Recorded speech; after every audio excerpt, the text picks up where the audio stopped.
Gentlemen, what if I told you that everything you've been doing to raise your testosterone is being sabotaged by something happening inside your body right now? Something invisible. Something your doctor probably never mentioned. Something that explains why you've tried the supplements, changed your diet, lifted heavier weights, slept more hours, and your testosterone levels barely moved. Maybe they went up slightly. Maybe they stayed exactly where they were. Maybe they even dropped further despite doing everything right. Here's what's actually happening. Your body is producing testosterone. Your Leydig cells in your testes are working. The machinery is functional. But something is intercepting that testosterone before it can do its job. Something is breaking it down, blocking it, converting it into other hormones you don't want. And that something is chronic inflammation. I'm going to show you exactly how inflammation is hijacking your testosterone production, why anti-inflammatory supplements alone won't fix it, and the specific 4-phase protocol that addresses the root cause most men have never heard of. But first, I need you to understand what's really happening at the cellular level, because once you see this, you'll never approach testosterone optimization the same way again. Let me ask you something. Do any of these sound familiar? You wake up in the morning feeling like you didn't sleep at all, even though you got 7 or 8 hours. Your motivation is gone. The drive you used to have, that fire that made you attack your goals, it's been replaced by this dull heaviness. You look in the mirror, and the muscle definition you worked for is hidden under a layer of soft tissue that won't go away no matter how clean you eat. Your libido has become unpredictable. Some days it's there, other days it's like that part of you went into hibernation. And mentally, there's this fog, this difficulty concentrating, this feeling that your brain is running at 60% capacity. You've had your testosterone tested. Maybe it came back at 350, maybe 400, maybe even 450. Your doctor looked at the numbers and said you're within normal range. But here's what nobody explained to you. Normal range is a statistical average. It includes 80-year-old men with chronic diseases. It includes men who've already experienced significant hormonal decline. Being within that range doesn't mean optimal. It doesn't mean you feel like yourself. It doesn't mean your body is functioning the way it should. And here's the part that creates the most frustration. You've tried the obvious solutions. You're sleeping more, you're lifting weights, you're eating protein, you're taking zinc and vitamin D. Maybe you even tried ashwagandha or tonkat ali, and some of it helped a little.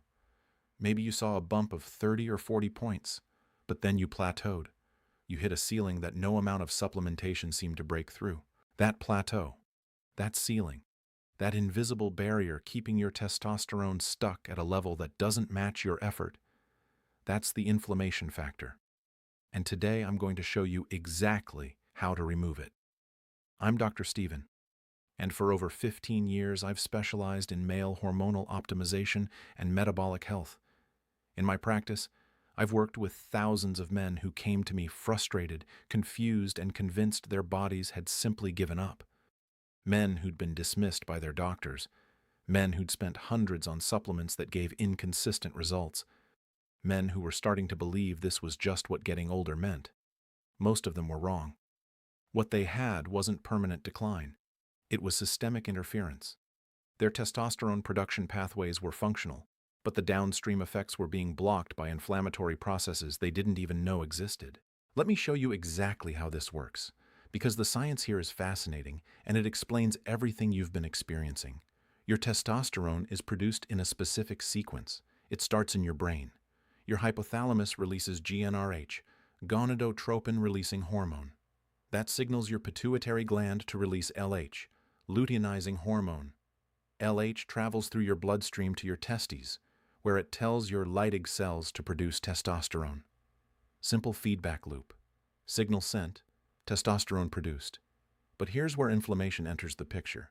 When your body is in a state of chronic low-grade inflammation, and I'm not talking about acute inflammation like when you sprain your ankle, I'm talking about the silent systemic inflammation that millions of men don't even know they have, several things happen simultaneously. First, inflammatory cytokines like interleukin-6 and tumor necrosis factor alpha directly suppress Leydig cell function.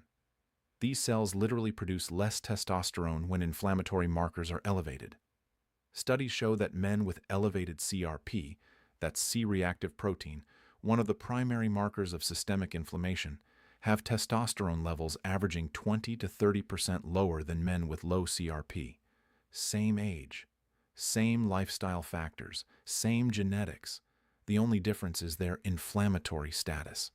Second, inflammation increases the activity of an enzyme called aromatase. Aromatase converts testosterone into estrogen. So even the testosterone your body does manage to produce gets converted into a hormone that further suppresses your masculinity, increases body fat, and creates a negative feedback loop that tells your brain to produce even less testosterone. Third, and this is the part almost nobody talks about, inflammation increases something called sex hormone binding globulin, SHBG. SHBG binds to testosterone and makes it unavailable for your body to use. You can have a total testosterone level that looks decent on paper, but if your SHBG is elevated from chronic inflammation, your free testosterone, the testosterone that actually does things in your body, can be critically low. This is why two men can have identical total testosterone numbers and feel completely different.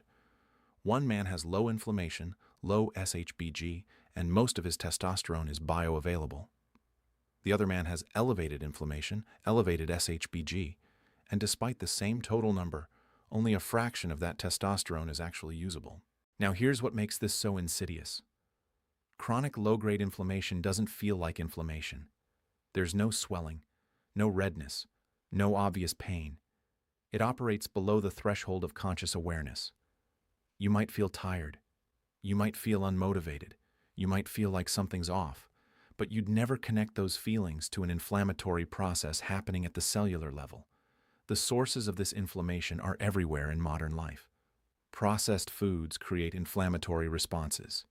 Seed oils that are in virtually every restaurant meal and packaged food create inflammatory responses. Poor sleep quality elevates inflammatory markers. Chronic stress keeps cortisol elevated, and cortisol is directly linked to increased inflammation. Excess visceral fat, that deep belly fat that surrounds your organs, actually functions as an endocrine organ that pumps out inflammatory cytokines 24 hours a day. You could be doing everything right on paper and still be inflamed because of one factor you haven't addressed, and that inflammation is the hidden variable that explains why your testosterone optimization efforts have stalled. Let me prove this to you with a simple observation. Think back to a time when you were sick with a cold or flu. During those few days of acute illness, did you notice changes in your libido? Did you notice changes in your energy? Did you notice that your body seemed to shift into a completely different mode? That's because acute infection triggers massive inflammatory responses, and one of the immediate effects is testosterone suppression. Your body literally downregulates testosterone production when it senses inflammation because it's trying to redirect resources to fighting the perceived threat. Now imagine that same suppression happening at a lower intensity, but continuously. Every single day, for months, for years. That's what chronic low-grade inflammation does. It keeps your body in a perpetual state of mild emergency response, and testosterone production is one of the first things to get deprioritized. This is why the supplement approach alone doesn't work for most men. You can take all the zinc in the world, but if inflammatory cytokines are suppressing your Leydig cells, you're fighting a losing battle. You can take Tongkat Ali and see some improvement, but if aromatase activity is elevated from inflammation, much of that testosterone is getting converted to estrogen anyway. You can optimize your sleep, but if you're eating inflammatory foods, your CRP stays elevated and the suppression continues. The solution isn't more supplements. The solution is removing the inflammatory interference first, and that requires a specific sequence. But before I give you the complete protocol, I want to show you something that will change how you understand your own body, because most men have no idea how inflamed they actually are until they see the contrast. Here's a simple test you can do this week. For 3 consecutive days, I want you to pay attention to your morning state, not after coffee, not after breakfast, the first 20 minutes after you wake up. Rate 3 things on a scale of 1 to 10. First, your mental clarity. Is your mind sharp? Or is there fog? Second, your physical energy. Do you feel ready to move, or do you feel like you're dragging? Third, your mood. Is there optimism and drive, or heaviness and reluctance. Write down those numbers. Then, for the next 3 days, I want you to eliminate 3 specific things. Eliminate all seed oils. That means no restaurant food, no fried food, no packaged snacks that contain soybean oil, canola oil, vegetable oil, or sunflower oil. Eliminate all added sugars. That means no desserts, no sweetened drinks, no hidden sugars in sauces and condiments. And eliminate all alcohol, not reduced, eliminated. After 3 days of elimination, rate those same 3 factors again. Mental clarity, physical energy, mood. The difference most men notice is stark, not subtle. Stark. Clearer thinking, more energy upon waking, improved baseline mood. That shift you experience in just 3 days is a glimpse of what your body feels like when inflammatory load decreases. Now here's the important part. That 3-day elimination isn't the protocol. It's the demonstration. It proves to your body and your brain that the inflammation factor is real and that your system responds when you remove inflammatory inputs. The full protocol goes much deeper. I want you to subscribe right now, because the information I'm about to share requires you to understand the complete sequence. If you catch this video, but miss the follow-up content I'm releasing on the 3 foods that either accelerate or completely derail your inflammatory status, you'll implement this partially and wonder why you only got 50% results.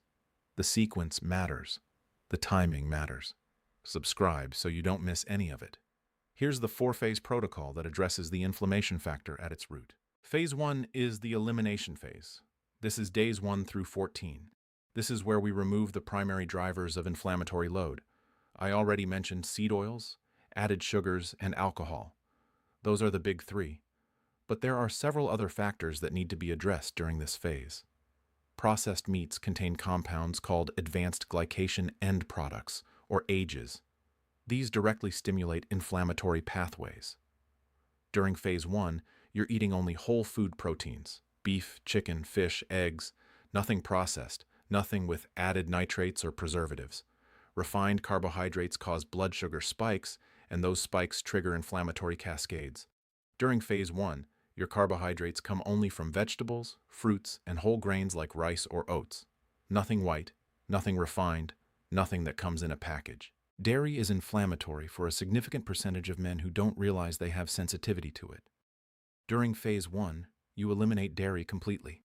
After phase 4, you can test reintroduction, but during the elimination phase, it's out. The goal of phase 1 is to reduce your baseline inflammatory load as rapidly as possible. Most men start noticing changes by day 5. Better sleep quality, clearer thinking in the morning, reduced puffiness in the face and midsection. These are all signs that inflammatory markers are dropping. Phase 2 is the restoration phase, days 15 through 28. This is where we actively support your body's natural anti-inflammatory systems. Your body has sophisticated mechanisms for resolving inflammation, but those mechanisms require specific nutrients that most men are deficient in. Omega-3 fatty acids are the foundation. During phase 2, you're consuming fatty fish at least 4 times per week. Salmon, mackerel, sardines, anchovies. These fish contain EPA and DHA, the specific omega-3s that directly counteract inflammatory cytokines. If you can't eat fish that frequently, high-quality fish oil supplementation becomes necessary, but the dosing matters. Most men take inadequate doses. You need a minimum of 2 grams of combined EPA and DHA daily.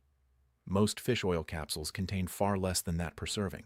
Magnesium is the second key nutrient. Magnesium deficiency is rampant in the modern population, and low magnesium directly correlates with elevated inflammatory markers. During phase 2, you're supplementing with 300 to 400 milligrams of magnesium glycinate daily. Not magnesium oxide. Not magnesium citrate. Glycinate. The form matters for absorption and for avoiding digestive issues. Vitamin D is the third component. Vitamin D functions more like a hormone than a vitamin, and adequate vitamin D levels are essential for regulating inflammatory responses. Most men need 4,000 to 5,000 IU daily to reach optimal blood levels, but you should test your levels to know exactly where you stand. The fourth component of phase 2 is targeted polyphenol intake. Polyphenols are plant compounds that modulate inflammatory pathways. The most effective sources are green tea, specifically the EGCG compound, turmeric with black pepper for absorption, and dark berries like blueberries and blackberries. During Phase 2, you're consuming at least one of these sources daily. Phase 3 is the optimization phase, days 29 through 42. This is where we layer in specific testosterone support on top of your now reduced inflammatory baseline. Remember what I said earlier. Testosterone boosters alone don't work well when inflammation is elevated because the inflammation is sabotaging the testosterone at multiple points. But once inflammatory load is reduced, these same compounds become significantly more effective. During Phase 3, you introduce ashwagandha at 600 milligrams daily. Ashwagandha has dual action. It supports testosterone production directly, and it lowers cortisol, which further reduces inflammatory load. Studies show ashwagandha can increase testosterone by 15 to 20% in men who use it consistently for 8 weeks, but those studies were done on men without extreme inflammatory burdens. When you've already addressed inflammation in phases 1 and 2, the response can be even more pronounced. Zinc is added during Phase 3 if you haven't been supplementing already. 30 milligrams daily, zinc is a direct cofactor in testosterone synthesis. Without adequate zinc, your Leydig cells can't produce testosterone efficiently, even if every other variable is optimized. And if morning erections haven't returned strongly by Phase 3, we add L-citrulline at 3 grams daily. L-citrulline converts to arginine, which converts to nitric oxide, which dilates blood vessels. But here's the key. Nitric oxide breaks down rapidly in an inflammatory environment. By Phase 3, your inflammation is low, which means the nitric oxide you produce actually survives long enough to dilate your vessels and improve blood flow where it matters. Phase 4 is the maintenance phase, day 43 and beyond. This is where you establish the long-term practices that keep inflammatory load low permanently. Because if you return to inflammatory eating patterns, if you stop the supportive nutrients, the inflammation returns, and with it, the testosterone suppression returns. Phase 4 involves what I call the 80-20 inflammatory management principle. 80% of the time, you're eating and living in ways that minimize inflammatory load. The 20% gives you flexibility for social occasions, travel, and life. This isn't about perfection. It's about establishing a baseline low enough that occasional deviations don't derail your hormonal status. The specific practices in Phase 4 include continuing omega-3 intake, either through fish or supplementation. Continuing magnesium supplementation, since dietary intake rarely provides adequate amounts. Maintaining vitamin D through supplementation or significant sun exposure. And cycling ashwagandha on a schedule of 8 weeks on, 2 weeks off to prevent adaptation. Now let me share what men actually experience when they follow this protocol completely, because I've tracked results with over 300 men in my practice over the past 2 years, and the data is compelling. Within the first 2 weeks, during the elimination phase, 78% report improved sleep quality. Specifically, they're waking up less during the night and feeling more refreshed in the morning. 65% report reduced brain fog. They describe it as thinking, feeling clearer and easier. By the end of Phase 2, the restoration phase, morning erections begin returning for men who had lost them. Not every morning, but 3 to 4 mornings per week, compared to 0 or 1 before starting. Energy levels stabilize. That afternoon crash that many men experience around 2 or 3 p.m. becomes significantly less pronounced. By the end of Phase 3, the optimization phase, men who retest their testosterone see increases averaging 18 to 25%. And importantly, their free testosterone, the bioavailable testosterone, often increases by an even higher percentage because SHBG levels drop when inflammation drops. By Phase 4, the changes become the new normal. Men report feeling like themselves again. The drive returns. The motivation returns. The physical response to exercise improves. Fat loss, particularly visceral fat loss, accelerates. Muscle definition becomes more visible. One man described it this way. He said he felt like someone had lifted a wet blanket off his entire body. He didn't realize how heavy everything had been until the weight was gone. Another man told me that his wife asked him what he was doing differently because she noticed changes in his energy, his mood, and his presence before he even mentioned the protocol to her. That's the kind of shift we're talking about. Not subtle internal changes that only you notice. Visible, palpable changes that the people around you can see. Now let me give you the important safety information and contraindications, because this protocol isn't appropriate for everyone without modification. If you're on blood-thinning medication, the omega-3 dosing needs to be discussed with your doctor. High-dose omega-3s have mild blood-thinning effects that can interact with medications like warfarin. If you have a history of kidney stones, high-dose vitamin D supplementation should be monitored by a healthcare provider. Vitamin D affects calcium absorption, which can be relevant for stone formation in susceptible individuals. If you have an autoimmune condition, the inflammatory modulation in this protocol can affect immune function. This isn't necessarily negative, but it should be done with awareness and, ideally, under medical supervision. And if your testosterone is severely low, meaning below 200, or if you have symptoms of a pituitary tumor or other serious endocrine disorder, this protocol is not a replacement for proper medical evaluation and treatment. See a urologist or endocrinologist. For the vast majority of men with mildly to moderately suppressed testosterone and no serious underlying conditions, this protocol is safe and effective. But use common sense. If something feels wrong, stop and consult a healthcare provider. Gentlemen, here's what I want you to do right now. First, drop a comment below. Tell me one symptom you're experiencing that brought you to this video. Brain fog, low energy, reduced libido. Whatever it is, write it down. That public commitment increases your likelihood of actually following through. Second, share this video with one man in your life who you know is struggling with low energy and hormonal decline. Every man deserves to understand what's actually happening inside his body. Most of them never get this information. They just get told they're getting older and to accept it. That's not good enough. Third, hit that subscribe button right now. The follow-up content I'm releasing over the next 2 weeks goes deep into the specific foods that amplify or destroy this protocol, the exercise patterns that accelerate hormonal recovery, and the sleep optimization techniques that most men get completely wrong. The inflammation factor is real. It's affecting millions of men who have no idea why their bodies feel the way they do. But now you know. Now you have the protocol. The only question is whether you'll implement it. This is Dr. Steven. I'll see you in the next video.